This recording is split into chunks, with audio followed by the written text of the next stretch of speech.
오늘 아침에 바울은 아버지 앞에 무릎을 꿇고 빈다, 그렇게 말씀하고 있습니다. 에베소서 1장에서 바울이 기도한 것에 이어서 지금 두 번째 기도가 에베소서에 기록이 되어 있습니다.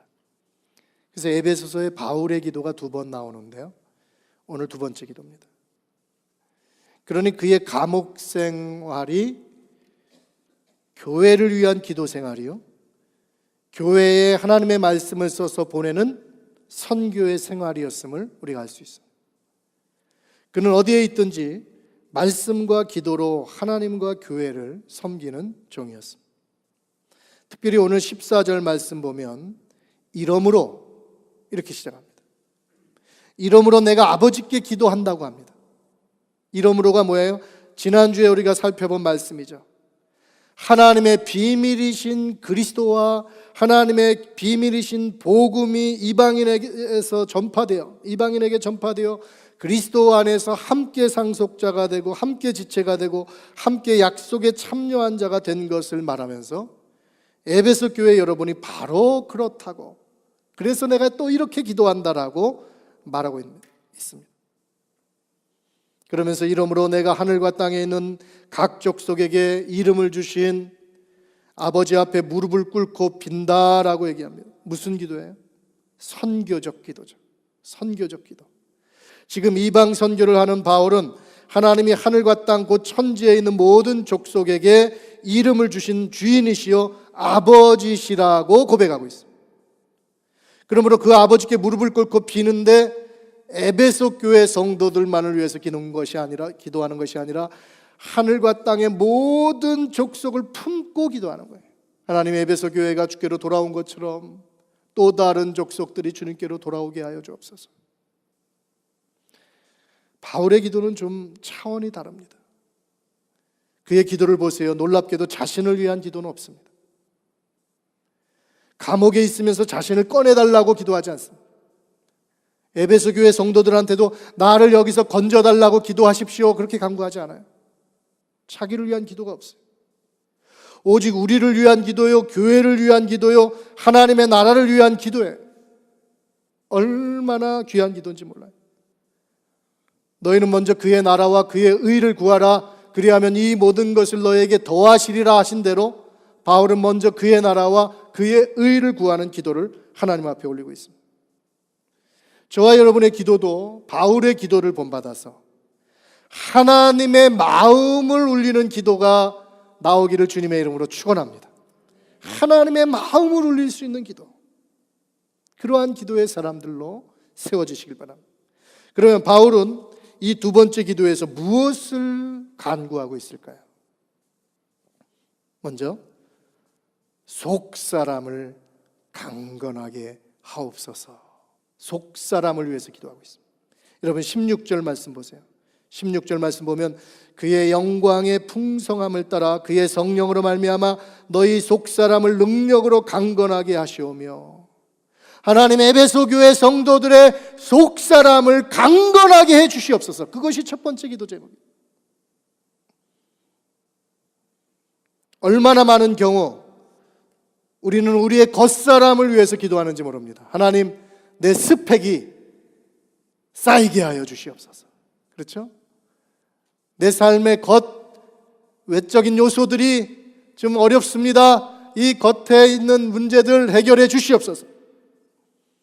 너무나 외적인 것, 드러나 보이는 것, 현실적인 것을 간구할 때가 얼마나 많아요. 바울이 과연 그것을 몰랐을까요? 지금 감옥은 그래도 좀 낫죠. 제가 칠레에 가서 감옥 선교 한번 가봤는데 칠레 감옥 가서 좀 깜짝 놀랐어요. 거기는 유니폼을 안 줍니다. 죄수들한테. 자기 사복을 빨아 입어야 돼요. 빠삐용이 따로 없더라고요. 빠삐용 그래도 유니폼 입었는데 칠레 감옥 보고 저는 깜짝 놀랐어요. 근데 바울 시대의 감옥은 상상을 해보세요. 그게 감옥입니까? 운막 같은 곳에서 정말 고통 가운데 있었어야 했을 거예요. 빌립보 감옥은 더 했을 거예요. 로마 감옥은 그래도 셋집에 거했으니까 좀 나을 수도 있어요. 하여튼 지금 우리가 상상하는 것 이하로 거기 무슨 하수 시설이 다 돼 있습니까? 상수 시설이 돼 있습니까? 아무것도 안 돼 있죠. 그런 데서 살아야 돼요. 그 현실, 그 겉적인 외적인 그 현실의 당면한 문제 속에 그가 있지만 그런 기도를 안 하고 오히려 에베소 교회의 성도들의 속사람을 강건하게 하옵소서. 속사람이 누굽니까? 우리 겉사람을 지탱해 주는 내면의 나입니다. 바울은 인간의 사정을 정확히 알고 있는 거예요. 속사람이 강건하지 않으면 겉사람 또한 무너질 수밖에 없는 것을 잘 알고 있습니다. 속사람이 강건하면 세상의 그 무엇도 다 이겨나갈 수 있습니다. 그런데 속사람이 유약하면, 속사람이 확신이 없으면, 속사람이 병들어 있으면 아무리 외부에 좋은 것을 갖다 주어도 싫어요. 아무리 환경이 좋고 아무리 모든 게 좋아도 속사람이 약해져 있으면 넘어질 수밖에 없고 무너질 수밖에 없어요. 작은 말 한마디에 넘어지고 말아요. 그러나 속사람이 강건하면 넉넉히 승리하고도 남습니다. 깊은 바닷물 속에 물고기들이 어떻게 그 엄청난 수압을 견뎌내는지 아시죠? 물고기 내의 수압이 그 바닷속 수압과 같다 그럽니다. 놀랍게도 심해에 있는 물고기는 불에가 없다 그럽니다. 불에는 공기를 담고 있는 주머니입니다. 기체가 담겨 있는 주머니입니다. 그런데 어떤 낚시를 해보면은 어떤 물고기는 올라왔는데 이게 터져 있어요. 장기들이 터져 있어요. 그는 올라오면서 그 수압 때문에 자기 이 수압을 견디지 못해서 터진 거예요. 그래서 죽죠. 올라오면 죽어 있어요. 심해에 있는 물고기는 불에가 없다랍니다. 오히려 그 체내에, 물고기 체내에 체액으로 가득 차 있는데 그 체액의 그 압력이 그 수백 미터, 수천 미터에 있는 수압하고 일치해서 그걸 또 상회해서 그걸 견딘다 그래요. 속사람이 무엇으로 차 있느냐, 속사람이 무엇으로 가득 차 있느냐에 따라서 외부에서 오는 압력, 외부에서 오는 대적의 공격을 이겨나갈 수 있어요. 지금 바울이 하나님 에베소 교회의 속사람들을 강건하게 하옵소서 하는데 무엇으로 강건하게 해달라 그래요? 몇 가지 중요한 원리를 같이 기도하고 있습니다. 막연하게 속사람이 강건하게 해달라고 기도하는 것이 아닙니다. 하나님의 사람들의 속사람은 다른 것으로 채워져야 한다는 거예요. 예전에는 속사람의 허황된 영광으로 가득 차 있었다면 하나님 이제는 이것으로 채워주세요. 첫 번째는 그의 영광의 풍성함을 따라서 속사람이 강건하게 해주옵소서. 하나님의 영광의 풍성함 때문에 속사람이 강건하게 해주옵소서. 두 번째는 성령의 능력으로 말미암아 능력으로 속사람이 강건하게 해주시옵소서. 성도의 속사람이 무엇으로 강해질 수 있다는 겁니까? 세상의 신념이 아닙니다. 인생의 경험에서 오는 굳은 의지가 아닙니다. 그런 것들하고는 달라요. 하나님의 영광의 풍성함이 속사람 안에 가득 차야 한다는 거예요. 이것이 얼마나 우리를 강하게 하는지 몰라요. 지난 화요일 저녁에 우리 제자 훈련하면서 자신을 언약 백성 삼아주심을 깊이 좀 묵상해 보라고, 하나님이 우리를 언약 대상 삼아준 것 자체가 얼마나 귀한 건지 한번 깊이 묵상하라고 권면을 했어요. 금요일날 한 자매가 와서 얘기합니다. 그날 마치고 운전을 하면서 떠나는데, 집으로 돌아가는데 비가 너무 많이 쏟아져가지고 앞이 안 보일 정도로 비가 쏟아져요. 그 운전하는 중에 하나님의 언약, 하나님이 나를 언약 백성 삼아주시고 언약 상대로 높여주시고 하나님 수준으로 대하신다는 그 말씀을 묵상하면서 가는데 갑자기 자기 마음 가운데 감동이 오면서 눈물이 눈에서 쏟아지는데 바깥에서 내리는 비보다 더 눈물이 많이 쏟아지더래요.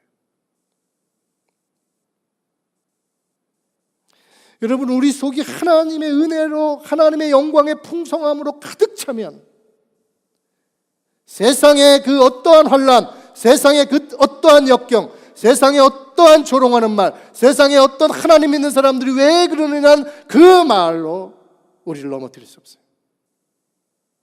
하나님으로 가득 차면, 하나님의 영광으로 가득 차면 그 사람은 강건한 사람이 됩니다.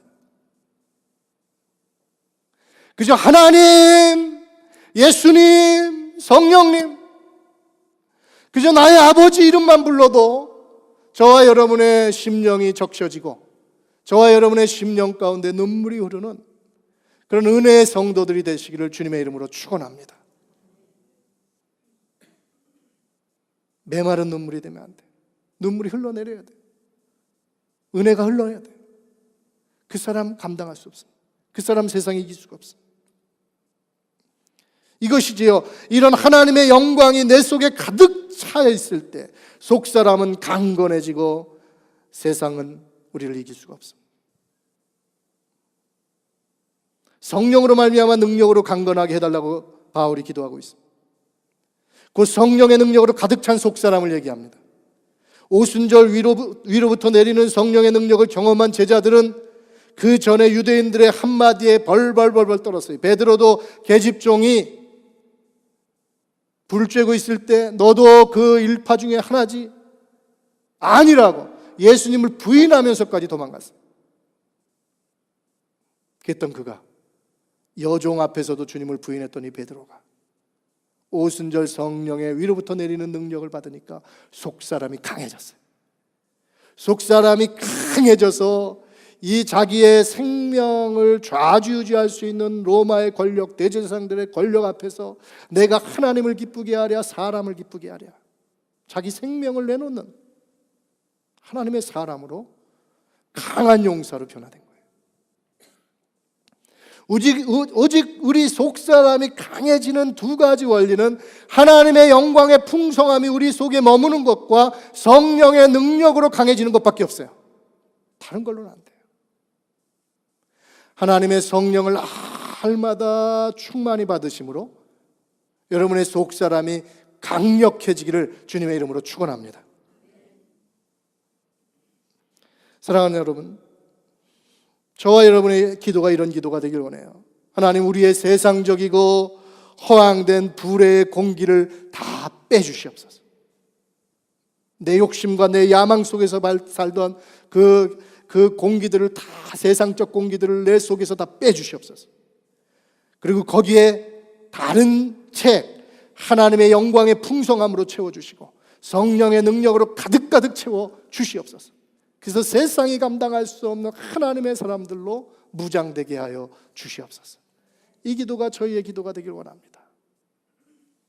두 번째는, 사도 바울의 기도는 예수님께서 함께 살게 해달라는 기도예요. 예수님이 함께 살게 해달라. 여러분 17절 말씀 보십시오. 17절 말씀 거기 보면 믿음으로 말미암아 그리스도께서 너희 마음에 계시게 하옵시고, 바울의 두 번째 기도 내용은 예수님이 우리 마음에 계시게 해달라는 기도인데 우리 번역이 좀 명확하지가 않습니다. 여기서 계시게 해달라는 이 표현이 카토이케오라는 헬란 말인데, 이 카토이케오는 살다, 거주하다 그런 말이에요. 그러니까 예수님이 우리와 함께 사시옵소서, 예수님이 우리와 함께 거주하시옵소서. 그런 바울이 에베소 교회 성도들 속에 주님이 함께 사시옵소서라고 간구하는 거예요. 무엇으로 그것이 가능합니까?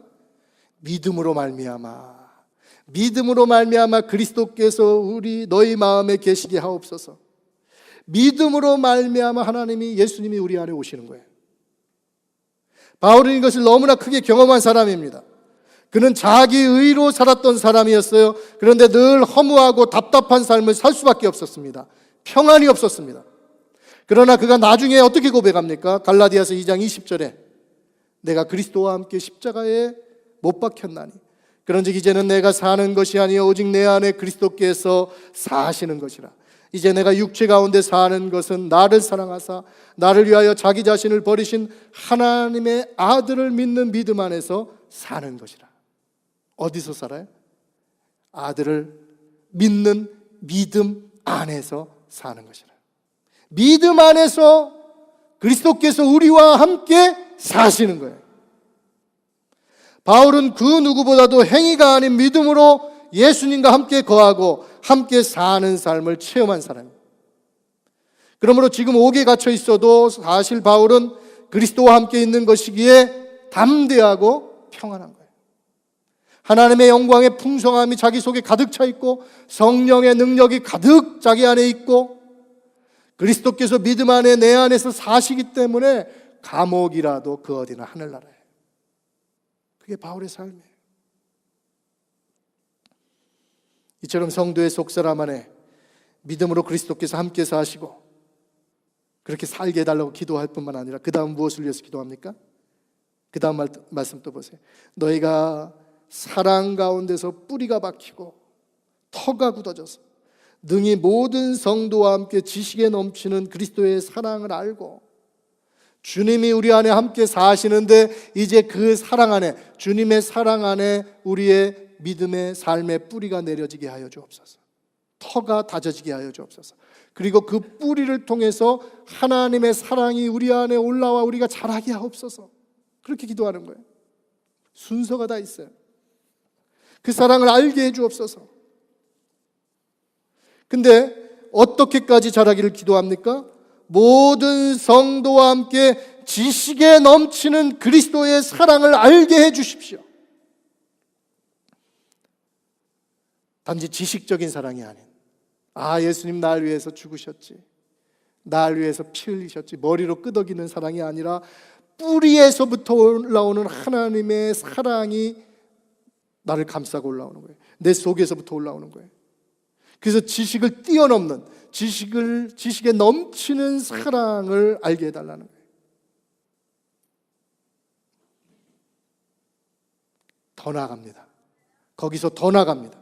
더 나가서 뭐라 그럽니까? 그 다음 말씀 보세요.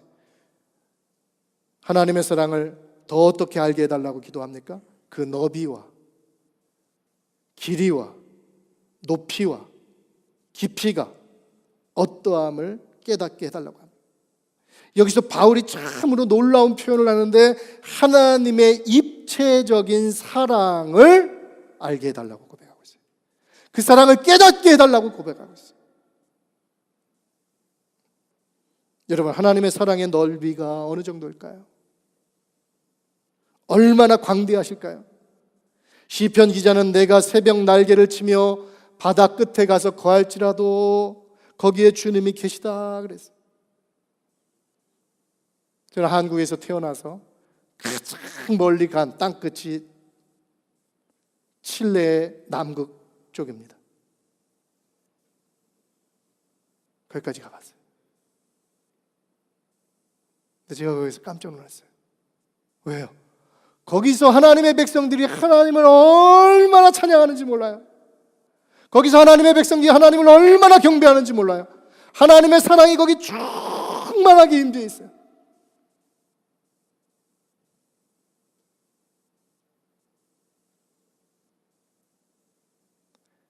땅 끝에도 하나님의 사랑이 안 미친 곳이 없어요.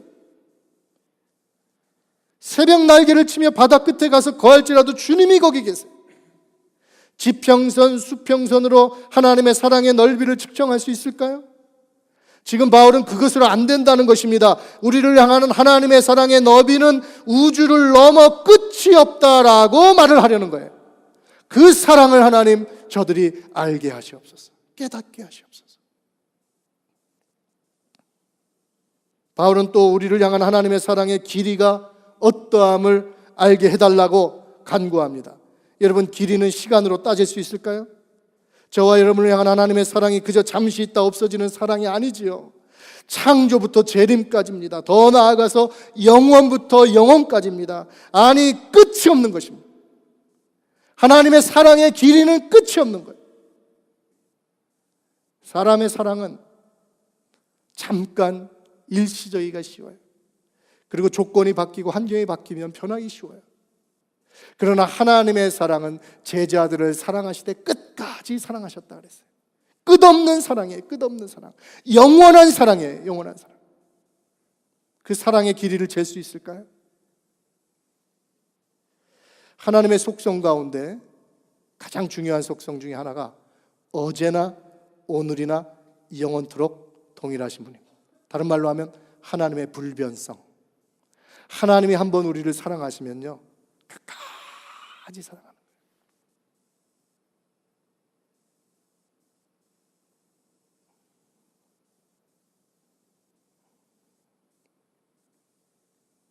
제가 신혼여행을 제주도로 갔어요. 제주도 올라가는데 가보니까 여행사에서 제주도 동쪽을 하루 반 돌고 서쪽을 하루 반 돌고 백록담은 가지도 않고 그냥 비행기 타고 가래요, 부산으로.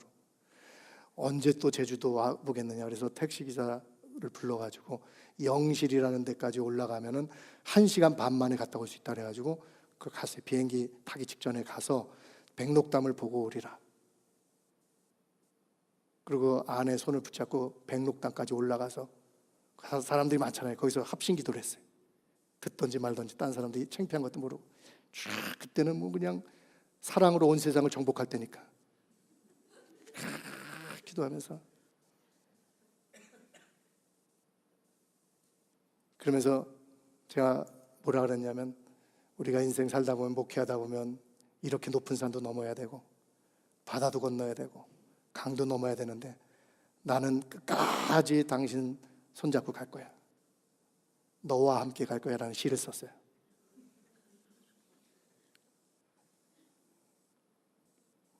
지난주가 결혼 20주년이 됐어요. 23주년이 됐습니다. 청소년 때 만나가지고 지금도 늘 그때 생각하다가 갑자기 얼굴을 보면은 이젠 주름도 생기고 근데도 이 변함없는 사랑이 얼마나 좋은지 같이 나이 들어가는 죄송합니다. 그 사랑이 얼마나 좋은지 사람과의 변함없는 사랑도 이렇게 잔잔한 감동을 주고 평강을 주는데 하나님의 묵묵한 사랑, 하나님의 영원한 사랑, 변치 않는 사랑 우리의 상황과 전혀 상관없이 우리의 마음과 전혀 상관없이 끝까지 지독한 짝사랑을 계신 짝사랑으로 우리를 대하신 하나님의 사랑 그 하나님의 사랑이 끝이 없어요. 끝이 그거를 깨닫게 하옵시며 바울이 고백하는 게 그것을 우리 성도들이 알게 하옵시며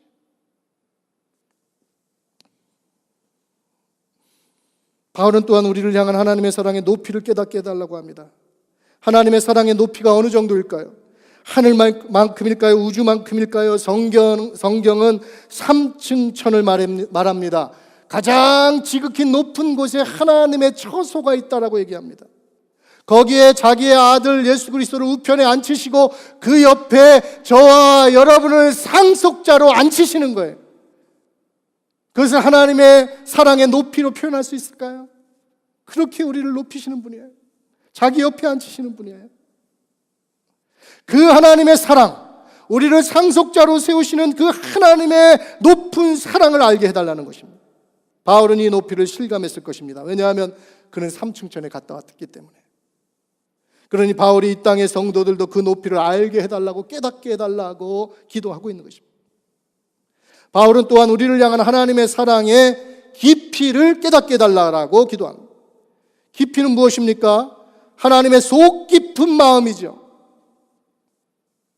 하나님의 마음이 얼마나 깊은지 아시나요? 과연 그 마음의 깊이를 우리가 얼마나 알까요? 깊이는 배려입니다. 여러분, 부모가 자식의 마음을 알듯이 자식이 부모의 마음을 알까요? 우리도 어린 시절에 철없을 때 수십 년이 지나 부모가 된 다음에 내가 그때 왜 그렇게 했을까? 내가 부모가 되고 나니까 그 어린 시절에 우리 부모님의 마음을 헤아리겠구나. 그런 말씀 우리가 많이 하잖아요. 깊이는 배려입니다.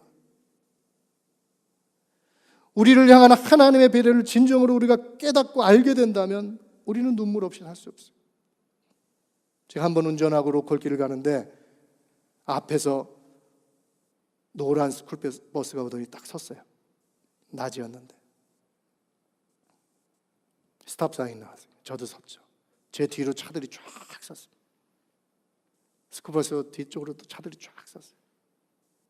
근데 거기서 딱 한 애가 그 집 앞에 딱 섰는데 한 애가 초등학교 1학년 정도 되는데 자기 몸집보다 큰 가방을 등에 메고 내리더니 그 가방을 질질 끌면서 집으로 들어가요.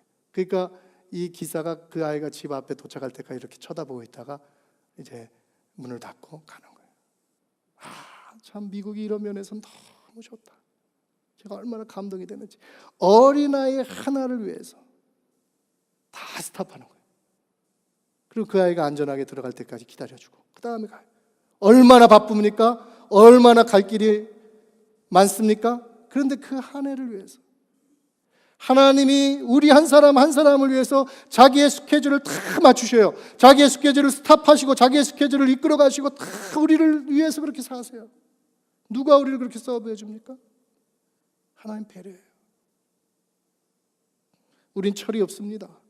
우린 내 뜻대로 살려고 합니다. 내가 원하는 길로 갑니다.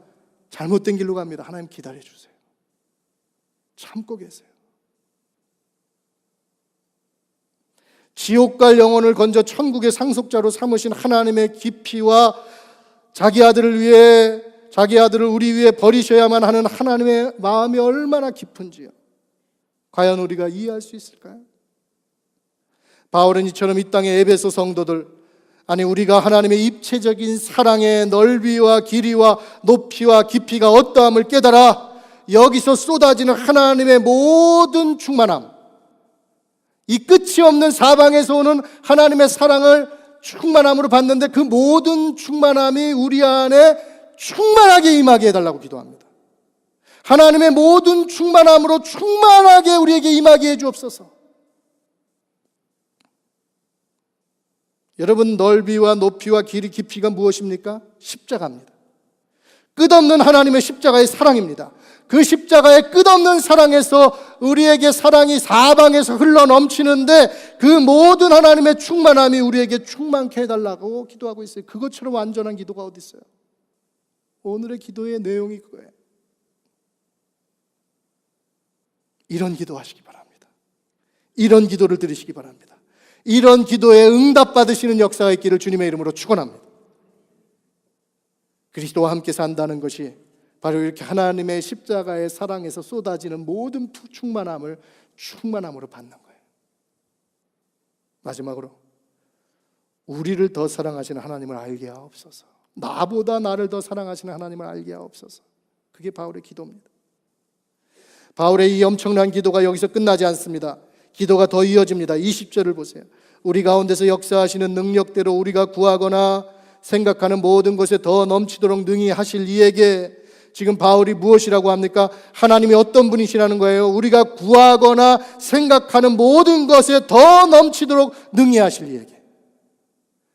내가 기도하는 것 이상으로 하나님이 응답하시고 내가 생각하는 것 그 이상으로 우리를 생각하시는 아버지.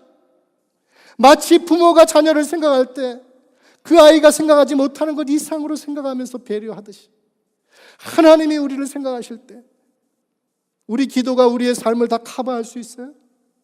급급한 문제만 기도하죠. 어쩔 땐 그 기도도 못하고 사시죠.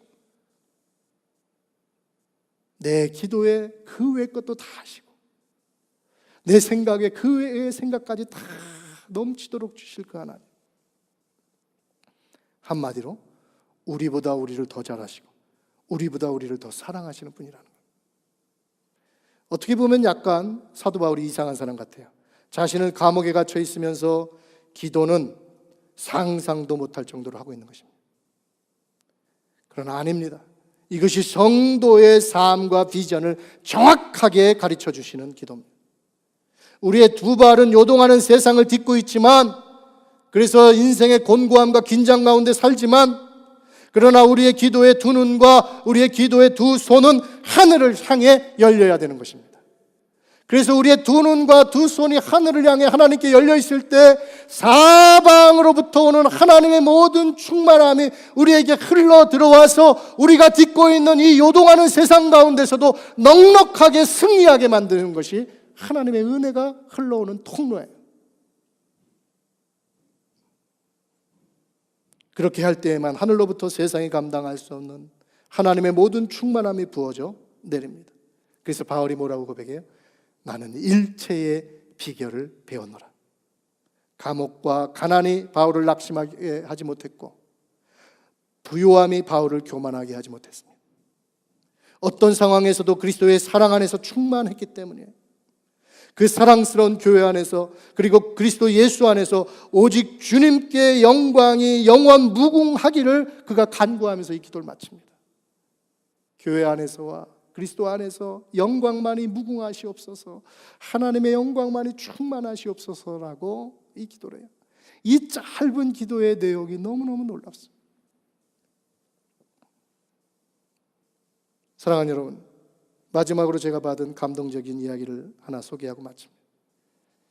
작년 초에 노스캐롤라이나 그린스보로의 작은 개척교회에 제가 성경 금맥 집회를 갔습니다. 집회 후에 샬롯에 있는 숙소까지 전도사님께서 라이드를 해주셨어요. 이분을 그날 처음 만났어요. 처음 뵙는 전도사님이었지만 1시간 반 가까이 운전을 해주시는데 그 안에서 우리가 서로 마음을 열고 은혜를 나누기 시작했어요.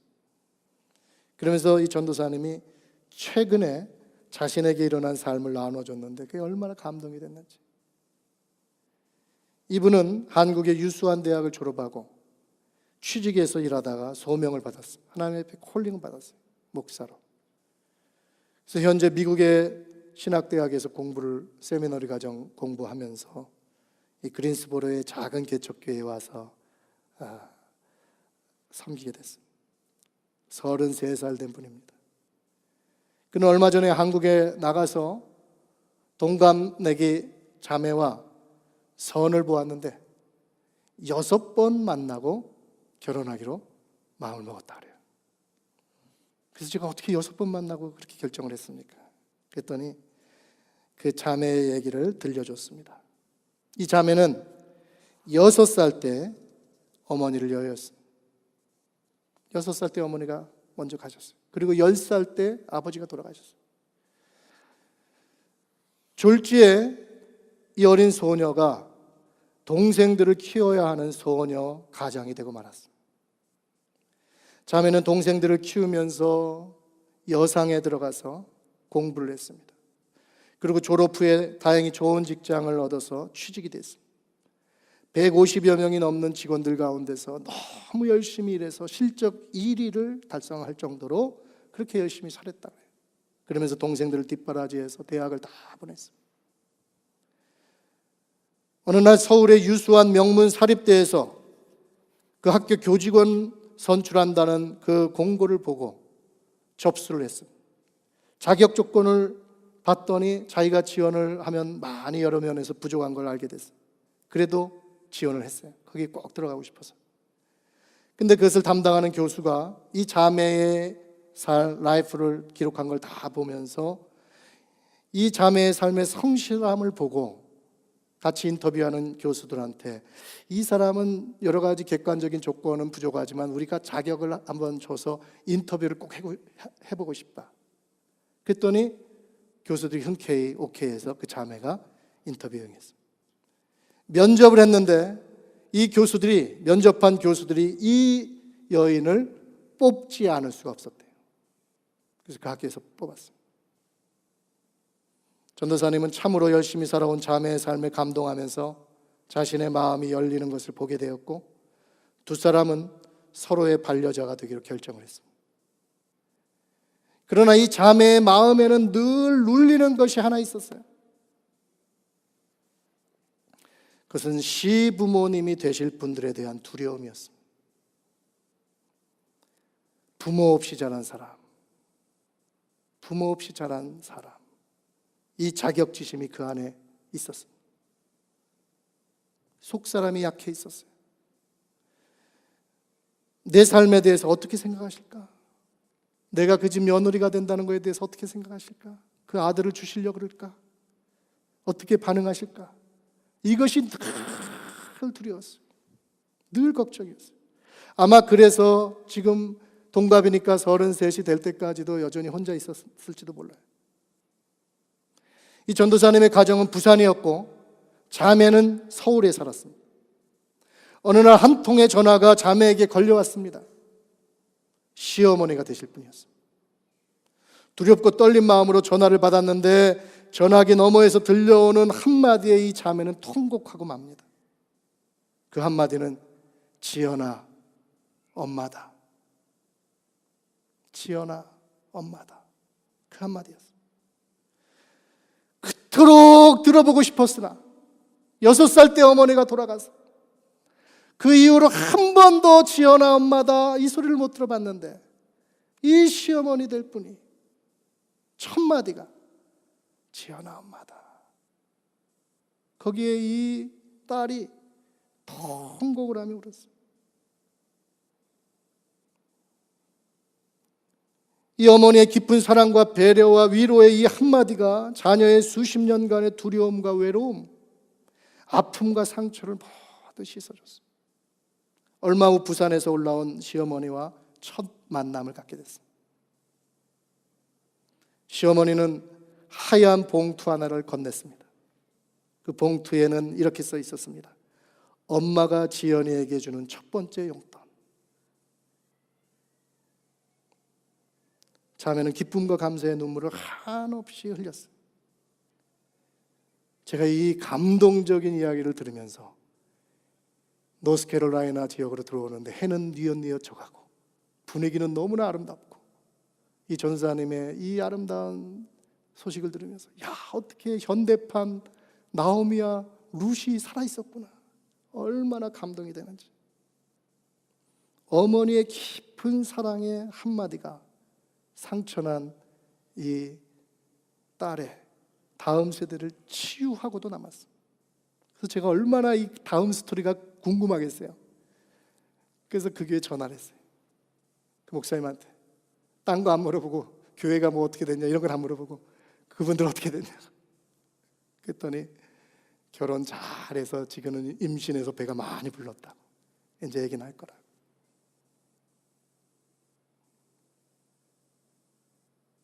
여러분 이분이 권사님이래요. 부산에 계신 권사님. 나 이분 보고 싶어요. 어떻게 이런 어머니가 계실까? 이런 시어머니가 계실까? 우리 LWC 말씀으로 사는 교회의 모든 어머니들이 이런 어머니 되시기를 주님의 이름으로 축원합니다. 얼마나 아름다워. 근데 더 아름다운 건 하나님이 이 딸을 위해서 그런 가족을 예비해 두셨다는 거. 그래서 그의 6살 때, 10살 때 부모를 잃고 혼자 고생하면서 다 키운 그 인생을 보시고 하나님이 깊은 배려와 사랑으로 아름다운 가정을 만나게 해주셨다는 거. 거기에 너무 은혜 받았어요. 이 사랑을 알고 깨닫고 누리고 나누는 저와 여러분의 삶이 되시기를 주님의 이름으로 축원합니다. 기도하겠습니다.